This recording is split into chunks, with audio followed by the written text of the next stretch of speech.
Gino, vous pouvez vous présenter en quelques mots?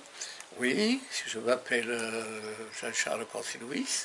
Je suis né à Agen le 29 mai 1942. Agen est une petite ville rurale de 33 000 habitants où chacun connaît l'autre. Donc c'est une ville agréable quoi, à travailler, c'est le bon vivre ensemble.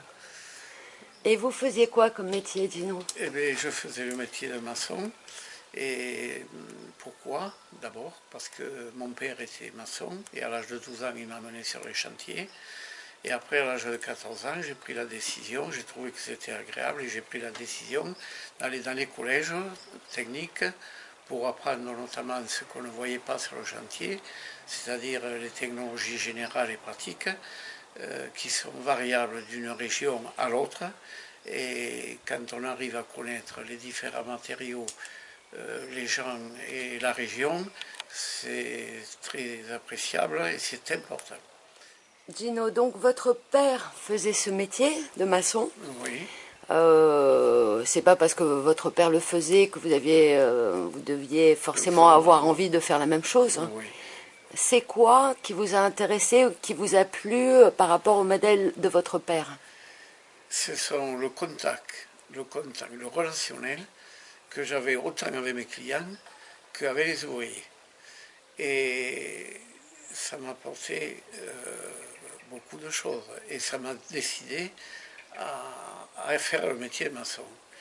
Un métier, que ce soit plâtrier, maçon ou charpentier, ce sont des métiers qui sont recherchés et puis qui me plaisent. C'est vivant. Quand on a réalisé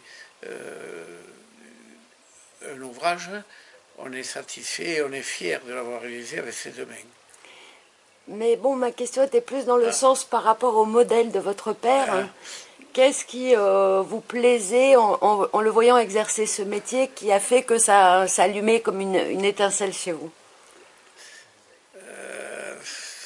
Là, c'est difficile. Oui. Ce qui m'a plu, c'est quand j'étais avec lui que je voyais ce qu'il faisait. Et ça m'a vraiment été un détonateur pour moi. Et surtout quand c'était des travaux difficiles et variables. Aujourd'hui, c'était une chose, demain, c'était une autre. C'était très diversifié, d'abord.